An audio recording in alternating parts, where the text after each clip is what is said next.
Hello YouTube.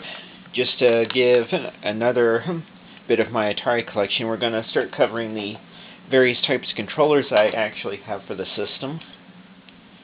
I would cover the Intellivision side, but well, since its controllers are hardwired on the model I have, I only really have the ones that are on it. I'll start with fair, basic, direct up 640 or CX40A. These are the pack-in controllers from the Flashback 2. Yes, I do have a Flashback 2.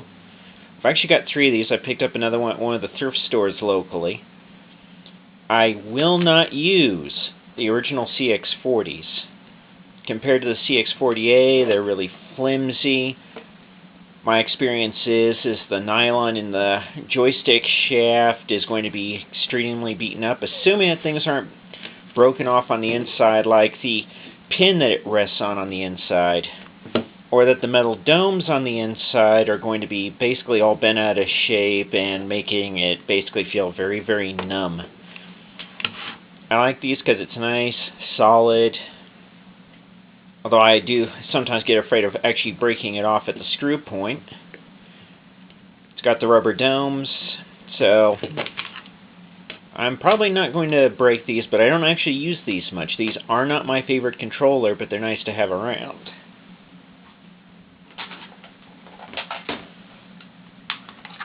More original controllers. In this case, 2 pairs of paddles.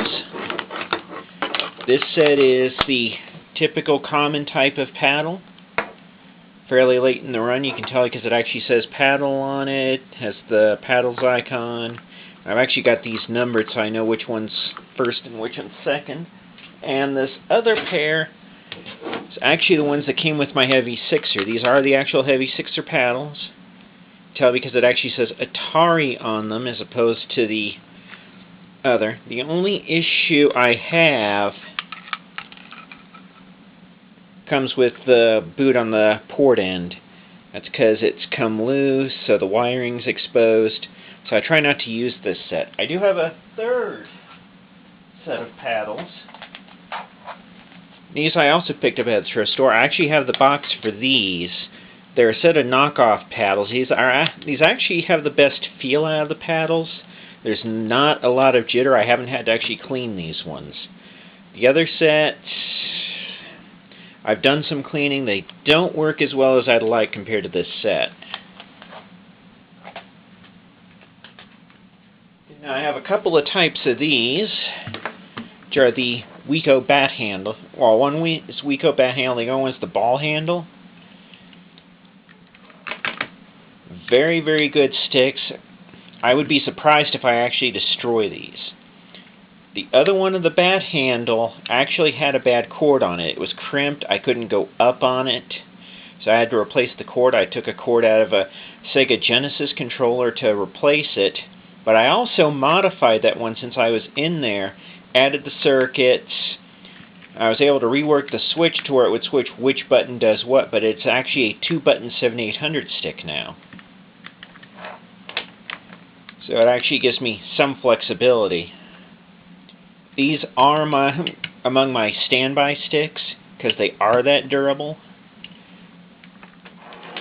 And with the leaf switches inside, these, if they break, it means I've done something other than play with them. Probably toss them into the wall or something with that.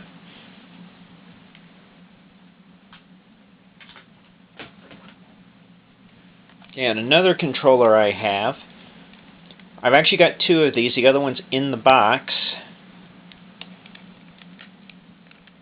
I actually keep this one out because it's useful for actually pulling Star Raiders out because I don't have to dig everything out of the box to play it. And it includes the overlay. I've actually got a couple of photocopied overlays too, so I don't have to worry about destroying the original overlay. And, let's see. This is definitely nowhere near my favorite stick. This is my one surviving Proline controller for the 7800. It does work, but I've gotten old enough I can't play for long periods of time with this stick anymore. My hands just won't tolerate it.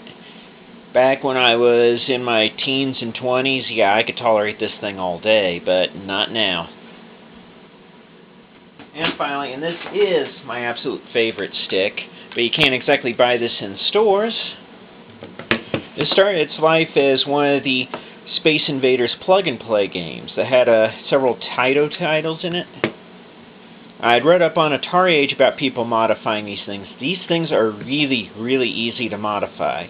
So it's a 2-button 7800 stick, obviously ambidextrous because you got B, A, B. Now it's easy to modify because a lot of systems like this would have everything on a single board, so the buttons would just be resting on the rubber domes. These, while they're on the rubber domes, each one has its own little board with wires going to the main board. So I was able to trim the wires off, strip them, add them to my own circuit. This is the circuit inside this is actually the other Pro line. When I got that Pro line, the domes were actually worn out on it, so it was really, really, really numb. It would take lots of effort, so it was the one that really earned the name Pain Line for me. So I took it out of the stick housing, took the domes off, soldered everything into place on the board, and this serves as my primary 7800 stick.